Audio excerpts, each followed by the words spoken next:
supplements. Okay, so I think supplementation has its place if you're actually using it like the word implies, to supplement something you're deficient in. I think for the most part, people overemphasize supplements. It's big business. There's a lot of money in it. I'm not saying all supplements are bad, but I think the majority of them you probably don't need, especially not if you don't have your foundation down first, which would be your diet, number one, what you're putting into your body, and then number two, what you're doing in the gym or just working out in general. I think nutrition and diet is 80% of what you look like, if not more. If you have that part down, working out is easy compared to that. You're only working out an hour to maybe 2 hours a day, depending what you're doing. Some people might be more if they're like into martial arts or long distance training, cardiovascular training, you might do more. But let's say an hour to 2 hours.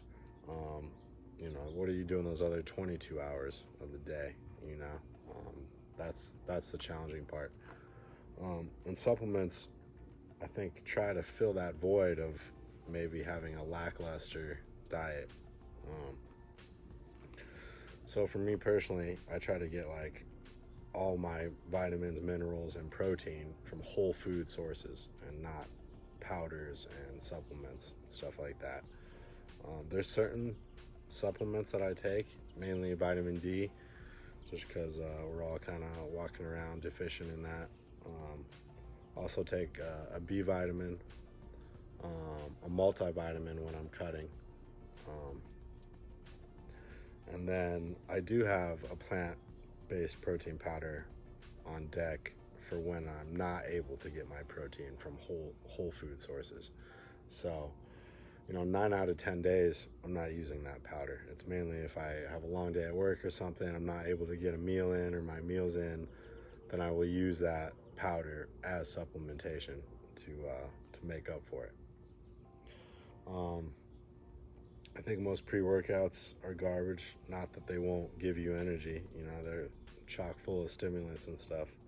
But for me personally, if I need some energy before I work out, I'll just drink coffee. I'll make coffee or even tea.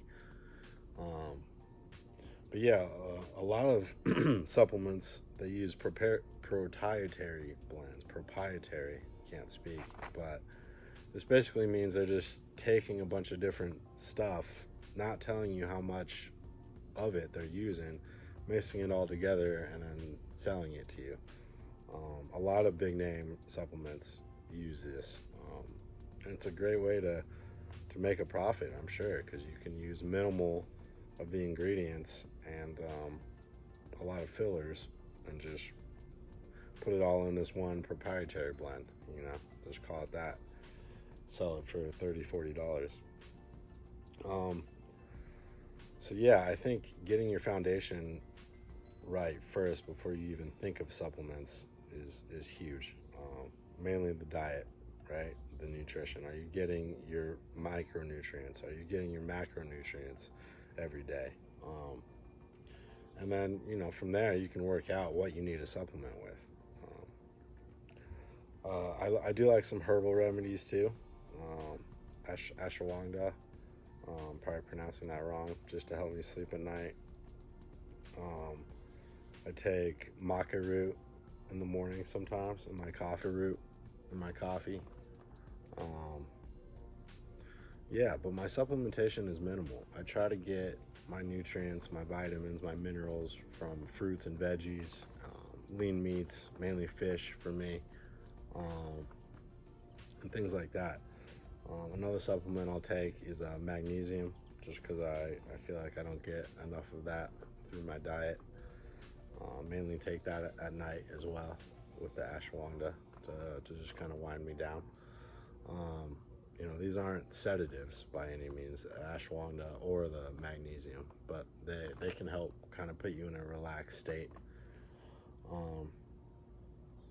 Yeah, so just really focusing on the nutrition aspect of it, and not get so hung up on supplements. Now, when I say supplements, I'm talking like legal ones, you know, anabolics, peptides, those obviously are in a league of their own. They do work, but you're going to have side effects from them. And I can't speak much on that other than what my friends have shared with me and the research that I've done. But I personally have never taken any of that stuff. So, you know, and that's just my personal choice. You know, if you want to do that, go for it. But I'd rather you spend your money on stuff like that if you want to, if you don't care about, you know, the health side effects of it, than like going into GNC and buying like a natural test booster or whatever that is. That's probably going to do more harm than just getting on testosterone. You know what I mean? But yeah, aside from anabolics and stuff that you have to get from like a plug, I think most supplements are not necessary. You know, they're, if you use them like the word says, as a supplement, right, to supplement stuff you're deficient in, they will help. But there's a lot of hype on supplements, and I don't know if there's much backing that hype, you know, other than, you know, really good marketing, nice labels, things like that. So, you know, you get your diet right, you'll see amazing changes in your body. You know, I truly believe nutrition is 80%, if not more, of what you're gonna look and feel like. You know, so yeah, you know, trying to lose weight, being in calorie deficit, really trying to focus on nutrient dense foods, right? A lot of nutrients in them without many calories.